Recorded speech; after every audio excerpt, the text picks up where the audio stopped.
à chaque fois que j'ai une tribune, c'est jamais pour faire l'apologie des axes que j'ai posés. Bien au contraire, je suis dans la transmission et je travaille avec des jeunes maintenant pour déconstruire justement le mythe du braqueur. Parce que pour moi, c'était des mauvais choix. Et cette fameuse question, est-ce que ça serait à refaire? Je dis non, bien sûr. J'ai des enfants aussi que j'ai vu grandir au parloir. J'ai vu mon père mourir. J'ai pas pu l'accompagner puisqu'on m'a refusé la permission. Beurre FM. 6h, 9h. 6h, 9h. La matinale avec Kim et Mona. Il est précisément 8h07. Bon courage à vous si vous êtes dans les transports en commun, si vous êtes déjà sur les routes, en train de circuler. Parfois c'est un peu compliqué. On est ravis de vous accompagner, mesdames et messieurs, ici à Beurre FM avec nos invités. Ils sont présents.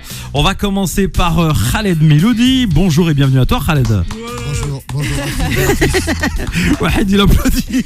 Wahid Bouzidi est là aussi présent avec nous. Et ce matin, Khaled Miloudi, on va parler de ton livre Les couleurs de l'ombre. Alors avant même de développer autour de ce livre et de ton parcours totalement atypique, le titre Les couleurs de l'ombre. Couleurs et ombre, en français, quand on va à l'école, la première des choses, on va te dire qu'est-ce que vous constatez? Une opposition. C'est une métaphore. Bon, selon toi, alors c'est pas exactement une métaphore.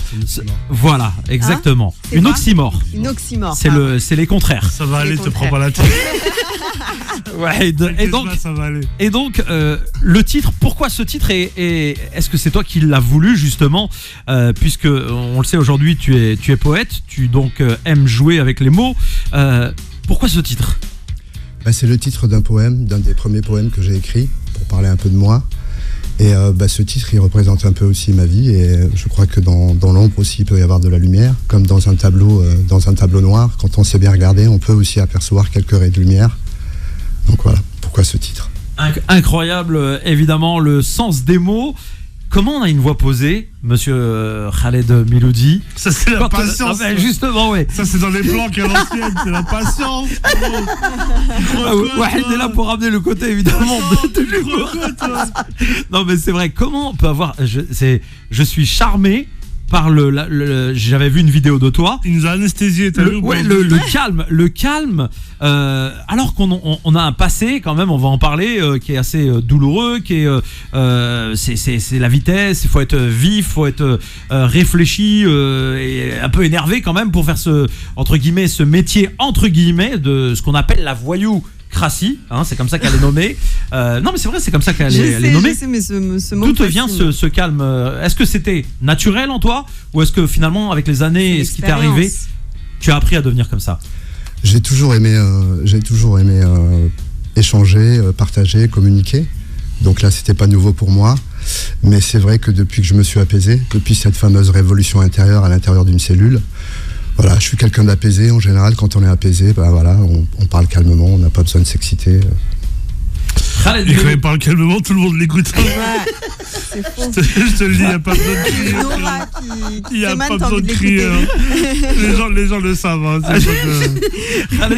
Khaled, je voulais te poser. Alors, je vais te faire une fiche de police, mais t'énerve pas. Non. On a envie de savoir d'où tu viens, où est-ce que tu as grandi, comment tu as grandi, dans quelle structure familiale tu as grandi, et qu'est-ce qui t'a amené finalement à avoir ce parcours justement de braqueur. Comment on arrive à devenir braqueur? Alors, je donne pas ce parcours pour que d'autres t'imitent, mais je veux dire, quelles sont les conditions, le contexte qui ont fait que tu es devenu braqueur? Avant de te répondre par rapport à ce que tu viens de dire, c'est très important. Moi aussi, à chaque fois que j'ai une tribune, c'est jamais pour faire l'apologie des axes que j'ai posés. Bien au contraire, je suis dans la transmission et je travaille avec des jeunes maintenant, comme au lycée Louise Michel à Bobigny, où j'interviens pour animer des ateliers d'écriture et de poésie. Non, pas du tout, justement, c'est pour déconstruire justement le mythe du braqueur. Parce que pour moi, c'était des mauvais choix. Et cette fameuse question, est-ce que ça serait à refaire? Je dis non, bien sûr. J'ai des enfants aussi que j'ai vu grandir au parloir. J'ai vu mon père mourir, j'ai pas pu l'accompagner puisqu'on m'a refusé la permission. Donc quelque part, quand on est dans cette transmission, au contraire, c'est pour déconstruire ce fameux mythe. Moi, je suis arrivé d'Algérie à l'âge de 5 ans. Et au fil des déménagements, par rapport au travail à mon père, puisqu'il était analphabète, donc il était simple ouvrier. Donc on a déménagé une quinzaine de fois, on a connu les camps, les cités. On a déménagé à peu près une quinzaine de fois. Donc qui dit déménagement, déscolarisation, désociabilisation. Toujours la barrière de la langue. L'exil, puisque les parents ne parlaient pas français. Et puis après, par rapport à une violence intrafamiliale, J'ai été placé en famille d'accueil, donc j'ai fait 2 familles d'accueil. Après, j'ai fait les foyers, l'école de la rue, la délinquance alimentaire. Je me suis engagé à la marine à l'âge de 14 ans. Je suis parti à l'école des Mousses, sur la Jeanne d'Arc pendant 1 an. J'ai compris tout de suite que c'était pas ma voie. J'étais quelqu'un d'épris de liberté, j'avais déjà cet esprit d'aventurier. Je suis revenu sur Amiens où je faisais de la boxe. Et un jour, le hasard a fait, mon destin a fait que suite à une bagarre, suite à des insultes raciales, j'ai frappé 2 personnes BCBG. Je me suis retrouvé en garde à vue. J'ai été condamné en flagrant délit à 1 an d'incarcération. J'ai fait appel. J'ai été condamné à 18 mois pour une simple bagarre. C'était voie de fait sur la voie publique. Et à partir de là, tout a basculé. J'étais déjà pétri de carences affectives, déscolarisé. Je me cherchais quelque part une famille. À cet âge-là, on cherche une forme de reconnaissance que je n'avais pas eue. Et les anciens m'ont pris sous leurs ailes. Ils m'ont aidé à cantiner puisque voilà, j'avais très peu de moyens. Ils ont trouvé en moi quelqu'un de courageux, quelqu'un de déterminé. Et j'ai sombré à ma sortie, je les ai retrouvés, j'ai commencé à braquer. Donc tout est parti de ce virage raté à 19 ans où j'avais plus besoin d'une main tendue qu'une d'une sanction. Justement, le milieu carcéral, on va en parler avant de développer autour de ton livre. Aujourd'hui, beaucoup de politiques appellent à encore plus de sanctions, d'ouverture de prison. On entend plein de gens d'extrême droite, de droite dure dire oui, faut les foutre en prison, ces jeunes qui foutent le bordel entre guillemets. Hein, je reste évidemment poli et je m'excuse du mot, mais c'est clairement le mot. Faut les sanctionner, faut les mettre en prison. Clairement, ce qui t'a amené aujourd'hui, on peut le dire, à cette dérive de braqueurs, c'est le milieu carcéral finalement. D'une simple bagarre qui était qu'on aurait pu sanctionner par, je sais pas moi, un travail d'intérêt général ou une amende, rembourser, voilà, tout à fait. On t'a envoyé en prison pour cette bagarre et finalement c'est là que ça dérape. Bien sûr. Ben on sait aujourd'hui, je crois que c'est un secret de polichinelle que la prison est une école aussi, une forme d'école du crime aussi. Et la prison, donc, quand on est condamné, la peine doit avoir un sens. Et tout est là. La sens n'a pas de peine. La peine n'a pas de sens. Moi, j'étais condamné la première fois, 1 an, j'ai fait appel, 18 mois. Pendant 18 mois, on était livrés à nous-mêmes. En plus, c'était la prison à l'époque, les années 80. Donc, pas de télé, pas de radio, pas de parloir. La lumière, on éteignait à 22h. On avait très peu d'activités. Donc, désert affectif, désert social et désert culturel. Et on sait ce que ça fait, ces 3 ingrédients réunis, dans la tête d'un jeune qui se cherche, qui est en pleine construction. Et puis après, beaucoup plus tard aussi, sur ma dernière peine, là, c'est la peine de 30 ans, c'est pareil, j'ai fait les centrales, c'est des vrais mouroirs, où les longues peines sont livrées à elles-mêmes, et pousser les hommes vers leur côté les plus sombres laissera des traces indélébiles.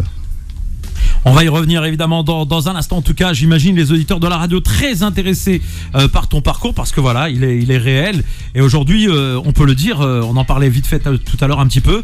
Il y a des grandes institutions françaises qui te convient à venir exposer ton parcours pour motiver les troupes. C'est ceux qui d'ailleurs vont diriger la France demain. Rapidement, en quelques mots. Ce parcours que tu as aujourd'hui qui a été donc chaotique et qui est aujourd'hui doré entre guillemets, hein, c'est-à-dire positif, favorable au regard de ce qui se passe pour beaucoup de gens dans la société. Aujourd'hui, des grosses institutions t'invitent. Par exemple, la Sorbonne, ça ? Sciences Po ? Sciences Po, la Sorbonne, des lycées et puis des personnes qui s'occupent des enfants placés par la PJJ, c'est-à-dire des mineurs qui sont à l'aide sociale. Incroyable, hein, destin totalement atypique. Une fierté aujourd'hui d'en arriver là parce que tu es toi-même chef de famille. Là, on peut parler d'exemplarité pour tes enfants ? Oui, je suis papa. J'ai le grand bonheur d'être papa et d'être grand-père aussi. Et effectivement, la plus grande fierté, c'est de voir mes enfants fiers, bien sûr. Allah Barak. On va y revenir dans un instant. Mona a plein de questions à te poser. On en a aussi évidemment sur ton livre. Et j'imagine les auditeurs derrière la radio. Wahid qui est là de temps en temps, qui n'hésitera pas à mettre une petite punchline. Évidemment. En tout cas, c'est vraiment un plaisir de recevoir ce matin Khaled Miloudi, Les couleurs de l'ombre, un livre que je vous invite évidemment à découvrir.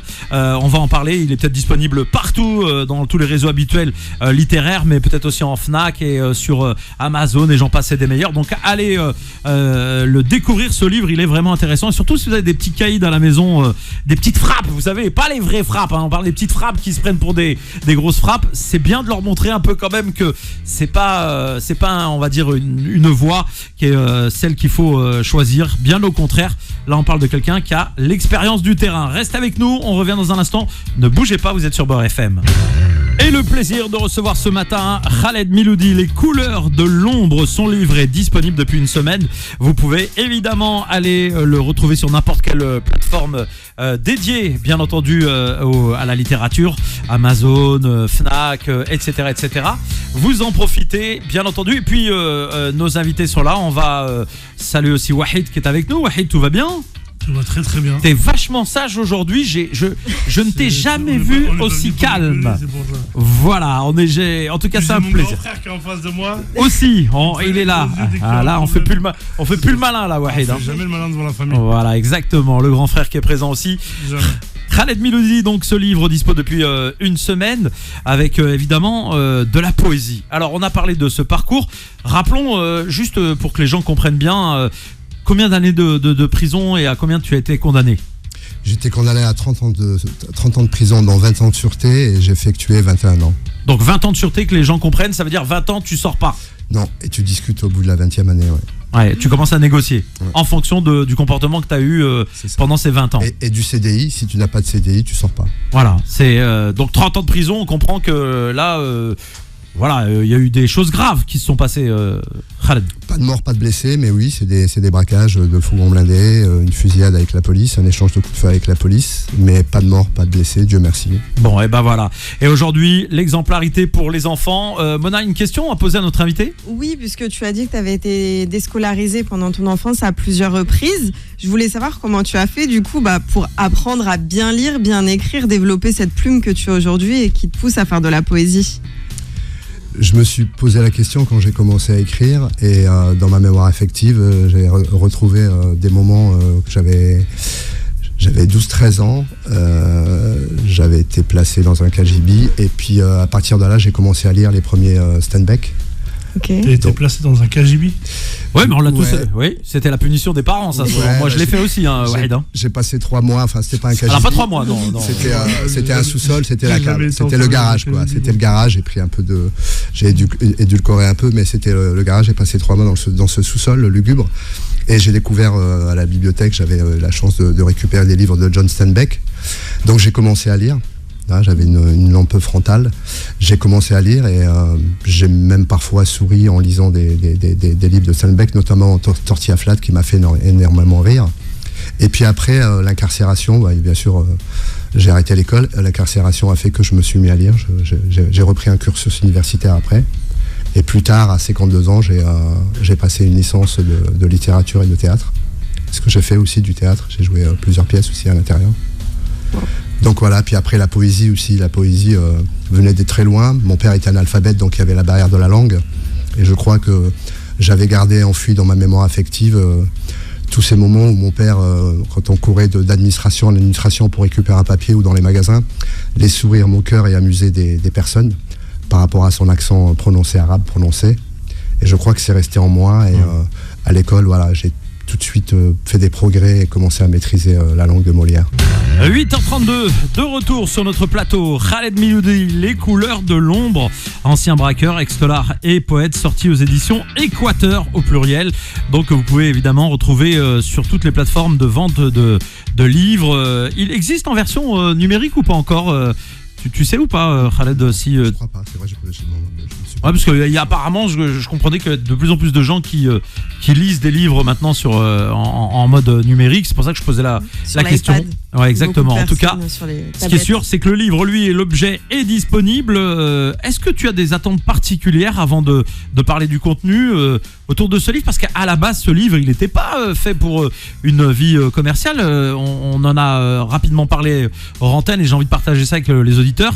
C'était une forme, entre guillemets, de testament à ta famille, à tes enfants, parce que tu voulais leur parler leur dire, parce que le milieu carcéral, c'est un milieu qui est difficile, où on risque sa vie au quotidien, soit par jalousie, soit par règlement de compte, peu importe.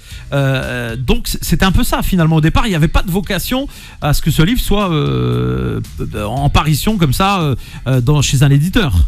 Oui, tout à fait. J'ai écrit ce livre, comme je te disais tout à l'heure en antenne, la prison est un monde violent. Moi, j'étais dans les centrales de haute sécurité, où les gens, la plupart des détenus, maintenant, il y a beaucoup de détenus qui sont atteints de maladies psychiatriques, hein, et n'ayant pas de place dans les hôpitaux psychiatriques, ils sont avec nous dans la cour de promenade.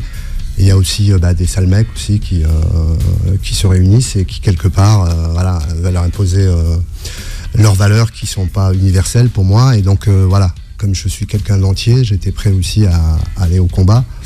Et donc je me suis dit, si je dois mourir en prison, plus quand tu as 30 ans à faire, j'étais sur 45 ans, j'avais une peine de 20 ans et une peine de 25 ans, donc avant qu'ils me ramènent à 30 ans, j'ai tourné pendant 12 ans dans les centrales avec 45 ans de réclusion criminelle. Impossibilité de... 45 ans en cumul, c'était 45 ans. J'étais à 45 ans, 20 ans pour le Fangan-Bladé et 25 ans pour la fusillade après la joaillerie. Et je suis resté pendant 12 ans avec cette perspective d'avenir, 45 ans, donc c'est impossible de se projeter. Donc moi aussi, j'ai sombré dans la violence, dans la colère, dans le ressentiment. Je ne comprenais pas le sens de ma peine. Et je me suis dit, si je dois mourir, il n'y a que moi qui peux parler de moi à mes enfants. Je vais leur parler de mon enfant, je vais leur parler de l'homme que je suis, et puis du père, bien sûr, et de mon mauvais choix, surtout de mes mauvais choix. Et j'ai été contacté par les éditions Équateur suite à un podcast que j'avais fait sur France Inter. Et suite à ça, j'ai pris quand même le temps de la réflexion. J'en ai parlé un peu autour de moi, à mes proches, et je me suis dit oui, puisque le but étant la transmission. Ce livre aussi était pour transmettre quelque chose à mes enfants, mais aussi aux jeunes, aux autres. Et comme j'ai quand même un esprit fédérateur, je me suis dit que c'était important qu'il soit publié. Est-ce que le ministère de la Justice aujourd'hui fait appel à tes services en tant qu'intervenant pour aller au sein du milieu carcéral et parler de ton expérience ou pas encore ? Alors justement, l'année dernière, entre le mois de novembre 2021 et le 15 mars 2022, je suis retourné 6 fois pour animer des ateliers d'écriture et de poésie dans le cadre d'un programme qui s'appelle Sycomore, c'est la justice restaurative. Et je suis retourné à Réau, où je suis sorti. Ils t'ont demandé pardon à la fin ou pas? Parce que, non, mais entre guillemets, c'est eux qui t'ont créé, en fait. C'est eux qui ont créé le monstre, entre guillemets, parce que je sais que t'es pas un monstre, et vous le saurez en lisant le livre aussi.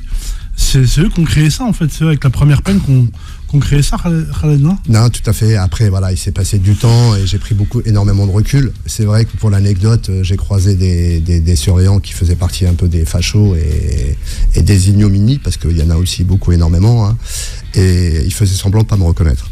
Est-ce que tu as eu peur, Khaled, quand tu es rentré? Je veux savoir, moi, le sentiment, et ensuite on parle de la poésie. Je me dis, un mec qui a fait quand même 21 ans de prison, qui rentre dans le milieu carcéral. Moi, j'ai eu l'occasion d'animer des petites animations à la MAF, à Fleury, Villepin, Tony, et j'en passais des meilleurs. Même quand t'es pas coupable, tu rentres, je te cache pas que j'en menais pas large. J'entendais les grilles se ferment, l'autre qui s'ouvre, parce que bon, faut le vivre pour bien comprendre. Il y a aucune possibilité de fuir, hein, je vous le dis clairement. Enfin, à part certains qui ont fait des cavales, mais ils sont très rares, où ça peut très mal, où ça peut mal se terminer. Mais un auditeur de Beurre FM notamment, qui est déjà venu nous voir ici à la radio, fut un temps qui a un crâne rasé, qui vient de Creil notamment. Redouane Faïd. Voilà, exactement. Donc c'est quand même. Est-ce que tu as eu un sentiment de mal-être? Alors, c'est une très bonne question. J'en parle dans mon livre. Je termine justement les 2 dernières pages. C'est mon ressenti devant cette porte de prison, de la prison où je suis sorti, et de l'atelier et des ateliers. Et je termine mon livre par le poème, puisque j'ai rendu hommage aussi à une des participantes, une femme de l'ombre, qui m'a écrit un poème, qui m'en a écrit plusieurs, et j'en ai choisi un, que je termine mon livre par son poème. Je voulais lui rendre hommage. La veille de ma rentrée à Réau, chez les femmes en plus, parce qu'au début on devait aller chez les hommes et en fin de compte chez les femmes, et je me suis quand même remis en question en me disant, est-ce que moi je suis légitime à apporter quelque chose aux femmes? Et surtout le soir, j'étais pris par une émotion singulière que je connaissais pas. C'est moi, je vais rentrer, je vais ressortir, mais elles vont rester. Alors que ces dernières années, ces 2 dernières décennies, c'est moi qui rentrais en cellule après un atelier. Donc quand j'ai poussé la première porte, je revivais un peu, j'étais comme en apesanteur, Je poussais une porte à droite, un sas à gauche. Je revivais les années, 3 ans par là, 2 ans à Clairvaux, 2 ans à Saint-Maur, 1 an à Moulins. Je revivais un peu au fur et à mesure des portes que j'ouvrais. J'étais un peu comme à l'apesanteur, concentré. Et quand je suis arrivé dans la salle, les femmes sont arrivées. Et là, étonnamment, c'est mon visage que j'ai vu sur le leur. Il avait pris mon empreinte. Parce que c'est moi d'habitude qui rentrais dans cet atelier. Et leur départ a été encore plus difficile que leur arrivée. Parce que moi, je partais avec mon badge, le sourire complice de mes camarades, et elle rentrait en cellule. Alors, seule peut-être, et j'avais cette espérance de me dire, peut-être que aussi, on a pu leur apporter quelque chose aussi. Merci en tout cas pour ce beau témoignage et puis les mots que tu utilises. On marque une nouvelle pause, rapide, hein, on n'a pas le choix, on le fait maintenant, comme ça on s'en débarrasse. Et ensuite on va parler de la poésie. T'es prête à entendre un beau poème ? Bien évidemment, oui, bien sûr. J'avais des questions sur la prison. J'avais quand même une question à te poser parce que j'imagine que tu as dû faire énormément de rencontres. En fait, c'est l'heure de la pause. C'est pas grave, laisse-la poser sa question. Je veux quand même savoir. Qui va te payer sinon? Bien vu, Wahid. Tu as dit que tu avais fait 21 ans de prison, donc j'imagine que tu as dû rencontrer énormément de personnes. Quelles sont les rencontres justement qui t'ont marqué? Est-ce que certaines t'ont inspiré du coup à écrire? J'imagine que bien sûr. Ça marque. La plus belle rencontre que j'ai faite, en dehors de la moitié du chemin que j'ai fait moi, c'est ma prof de littérature et de théâtre, Madame Aude Siméon, qui est devenue une amie. Hein, c'est elle qui nous a tirés vers le haut, quoi. C'est elle qui m'a découvert un talent pour la lecture, l'écriture et la littérature. Et elle m'a toujours encouragé, même quand je me démobilisais, quand je doutais un peu. Elle a toujours été là pour nous tirer en haut du sommet, en haut de nous-mêmes, quoi. Eh bien, moi j'espère que monsieur Dupond-Moretti, ministre de la Justice. Steven Spielberg aussi. Oui, on va y venir. Je te jure qu'on va y venir. Ben justement, on va y venir. C'est une des questions que j'allais poser parce que Wahid est là devant moi et je me suis dit qu'il serait pas mal dans le rôle du braqueur. Peut-être pas, non. Ou du juge. Du juge. Il pourrait être pas mal je te jure, avec une belle robe rouge et tu sais là. J'en ai une à la maison. Ah ouais, voilà, parfait. Bah donc, non mais on va y revenir dans un instant. Mais si le ministre de la Justice nous entend, franchement, je pense que ce genre de personnage qu'est monsieur Khaled Miloudi, il est vraiment intéressant. Moi, je ne connais pas Khaled, on n'a aucun lien avant cette émission. Simplement, moi, ton parcours, il me fascine. Alors, pas le côté sombre, hein, parce qu'on en a tous un de toute façon, mais je veux dire que c'est pas ça que moi je partage ici à la radio. Ce qui m'intéresse, c'est de dire à ces jeunes qui nous écoutent aujourd'hui qu'on choisit une voie bon gré, mal gré. Des fois, c'est des situations économiques. Ils veulent aider la maman, ils dealent du shit, etc., etc. Moi, je juge personne. Je suis personne pour juger. Mais si on peut leur épargner ces problèmes à venir et ces dérives, je crois qu'il n'y a pas mieux que toi pour l'expliquer. Aujourd'hui, on est très honoré de ta présence. 8h41, on marque une pause et on revient très vite parce que c'est Wahid qui l'a décidé. 8h47, mesdames et messieurs, sur Beurre FM. Il nous reste une 6-7 minutes encore à kiffer ensemble et on parle de notre invité Khaled Miloudi, les couleurs de l'ombre, ancien braqueur, ex-tolard et poète, accompagné de Wahid Bouzidi, toujours présent. Ex-tolard et poète. Ex-tolard, mais parce qu'il était en prison à la maison parce que ses frères le lâchaient pas. Voilà, c'est dans ce sens-là évidemment. Voilà. Et d'ailleurs, il portait beaucoup de réclamations à ses frères. J'en connais un très très bien. C'est Princesse Sarah, moi à l'époque. Alors maintenant, on va parler poésie. On va parler des mots et on a envie, Khaled, de t'entendre sur un poème parce que c'est quand même l'objet de ce livre, au-delà du parcours. L'amour des mots et de la poésie que tu mets aussi en musique sur scène, accompagné d'un pianiste par exemple, avec un acolyte. Tu nous en as parlé d'ailleurs tout à l'heure. Est-ce que tu nous ferais la gentillesse de nous faire un poème comme ça? Je vais couper le bed musical là qui est juste en dessous, juste ta voix et les mots. Au creux de sa main, quand j'avais 7 ans, je flânais avec mon père dans les avenues de la comédie humaine avec le sou du petit salaire pour dénicher la bonne affaire. De peur de me perdre, avant de fondre la foule danse, il me prenait la main, dans sa main un étau. Derrière son dos, large et massif, tiré, traîné et ballotté, je volais léger au-dessus des pavés, comme un monarque sous le vent. J'en profitais pour caresser de mes bouts de doigts et de ma pomme lisse, la sienne, rugueuse, sûre à l'ouvrage, pour suivre les lignes et les méandres, m'arrêtant l'encre jetée à chaque delta, à chaque presqu'île de ses veines, jusqu'à sentir battre son pouls. En cet instant de grâce, lié unis comme jamais, j'aurais aimé habiter et vivre au creux de sa main, au creux de cette main qui protège et qui parle. Peut-être mon père avait-il senti lui aussi les 1000 points de suture sur la paume de mon âme. Sur le retour, il avait plu. Il m'aidait en me tirant vers le ciel, à enjamber de grands troupeaux de nuages d'eau. Alors là, merci beaucoup Je pense qu'il faut arrêter l'émission sur ça, je pense. ouais, pour ce poème dédié à la mémoire du papa, Allah yarhamou. Dans quelles conditions tu as écrit ce poème? Les premiers poèmes que j'ai écrits, c'est pour mon père, Allah yarhamou, avec les larmes aux yeux, bien sûr. J'ai pu, grâce à la poésie, donc un format très court, extraire mes bleus sous la peau, dire l'absence et ses affres, continuer à croire dans le noir aux couleurs de l'espoir, chérir la main libre à venir et surtout mieux comprendre les autres, le monde, moi-même, grâce à la poésie.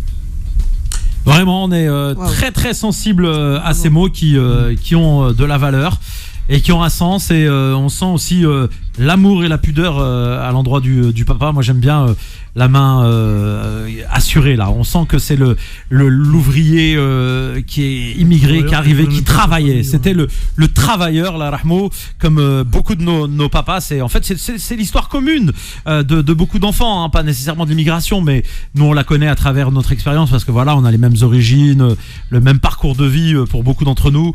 Moi, mes parents sont analphabètes, illettrés, ils ont un peu appris à se débrouiller au fur et à mesure parce que mon père est autodidacte et intelligent, donc il a appris l'électronique, il a appris l'informatique, il a appris Internet, alors qu'il savait pas mettre un mot derrière l'autre. Il a été délégué syndical, donc des parcours de vie qui doivent être évidemment semblables à beaucoup d'entre nos papas et nos mamans, courageux, courageuses, qui ont charbonné.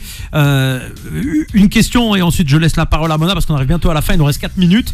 Ça passe très vite en votre compagnie, surtout Wahid depuis qu'il ne parle plus à la radio. Faut faire un truc. Faut commencer l'émission à 4h du matin. Mais exactement, moi j'allais dire, est-ce qu'il y a des projets cinématographiques autour de ta vie, d'une biographie cinématographique transcrite comme ça sur grand écran? Alors, c'est pas. J'avais commencé à écrire un film et du coup, j'avais tellement de choses à dire dans ce film. Il y avait plein d'actions qu'on avait du mal un peu à rentrer dans le personnage. Parce que je veux d'abord faire un film sociétal et pas un film de voyous, hein, ça m'intéresse pas. Et en fin de compte, je suis parti sur une série et donc j'ai écrit le premier synopsis de mon premier épisode. Et éventuellement, effectivement, je chercherai un producteur pour pouvoir peut-être concrétiser. Voilà, un vrai projet sans donner trop d'infos, mais ça va traiter de quoi, de l'actualité aujourd'hui, de la vie en société, de la vie dans les quartiers, On rentre dans la vie d'un personnage, on rentre dans sa tête, voilà, on est dans sa vie de famille, et puis c'est quelqu'un qui travaille, et puis sa société périclite, il est un peu au bord du burn-out, un peu quand on est sur le fil du rasoir. Et puis il fait des rencontres et puis à partir de là, voilà, il se passe un braquage. Mais le braquage n'est qu'un ingrédient de cette série. Mais bon, t'as pas pu t'empêcher parce que c'est des souvenirs. Pas des souvenirs, je crois que le personnage. Mais je plaisante, je te charrie. Ouais. Je plaisante pas trop. Je plaisante pas trop parce que je pourrais rien faire pour toi. À un moment donné. T'as vu? Sois maître de tes propres. Tu m'aimes bien, Wahid, de toute façon. T'aimes bien. Ouais. Bon, tu me défendras. Moi, j'ai un titre pour ton film, Persévérance. Persévérance. Ouais. C'est vrai que c'est un mot qui peut accompagner ta vie. En tout cas, tu t'es battu. Mona, une dernière question à poser à notre invité, Khaled. J'aimerais surtout que tu peut-être, comme on est à la fin de l'émission, nous donner un message d'espoir à peut-être les personnes qui sont en prison actuellement, qui ont envie de s'en sortir, qui regrettent leurs erreurs passées et qui ont envie d'avancer en sortant. Qu'est-ce que tu pourrais leur dire aujourd'hui? Leur dire de continuer à espérer. Tout est dans l'espérance.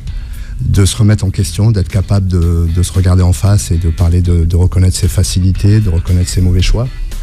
Et je crois que pour leur famille, pour leurs proches, c'est déjà une réussite. Et surtout ne pas penser que la société civile est fermée sur des parcours carcérales. Je me rends compte, je rencontre des gens, je fais des belles rencontres. Et moi-même, je pensais qu'effectivement, voilà, ça aurait pu être une barrière. Et finalement non. Et non, bien au contraire. Bon, on arrive à la conclusion. Tout est ouvert. On arrive à la conclusion, pratiquement dernière question. À l'époque, il y avait une émission qui s'appelait Parloir de nuit sur Beurre FM, animée par Fatiha. J'ai eu l'occasion de l'animer aussi. Est-ce que c'est une émission que tu as écoutée à l'époque, comme ça par hasard? Je te pose la question, hein. C'était dans les années 96-98. Il t'est arrivé de l'écouter? Bien sûr, j'étais à l'isolement, je me rappelle très bien. On écoutait cette émission-là, et la deuxième émission, c'était L'Envolée aussi. C'est une radio aussi engagée pour les détenus. Et effectivement, il y a une forme de reconnaissance. On est des exclus, hein, tu t'en doutes, quand on est détenu, encore plus quand on a l'isolement. Et c'était comme des bouffées d'oxygène, quoi. Eh ben, merci beaucoup en tout cas à toi Khaled Miloudi, Les couleurs de l'ombre. Merci Wahid. Merci à toi. Tiens, on va montrer le livre. T'as été très sage. Oui, le livre, tiens, hop, je te l'envoie. Récupère-le, tac, hop, Merci montre-le à toutes la et à caméra. tous. Les couleurs de l'ombre, allez découvrir de toute urgence, mesdames et messieurs, disponible partout. On vous le conseille et on va J'aime faire beaucoup. réinviter Ancien braqueur, ex-tolard, Poète. très C'est beau. la conclusion. Très beau. Et on va laisser évidemment les coordonnées à Philippe Robichon, qui se fera un plaisir de rentrer encore plus dans le détail littéraire, évidemment. C'est sa spécialité, il adore ça. Vous allez jouer avec les mots. Merci Khaled, à bientôt. C'est moi qui vous Merci remercie. beaucoup. Wahid, on remercie ton frère, le prénom de ton frère Taraq. Taraq, qu'on embrasse très fort, qui est avec nous. Mais à la maternité, en fait, ils savaient pas dire son prénom. Donc Ouais. ils ont dit Turquie. Turquie. Bon, bah, Voilà. Turquie qui est avec nous. Taraq, merci à Turquie. toutes et à tous. Merci Allez, Wahid, petit merci coup de Mona. bonne année. Merci à tout le monde. Rendez-vous ce soir pour ma part, demain. 16h sur Beurre FM. Ciao, ciao.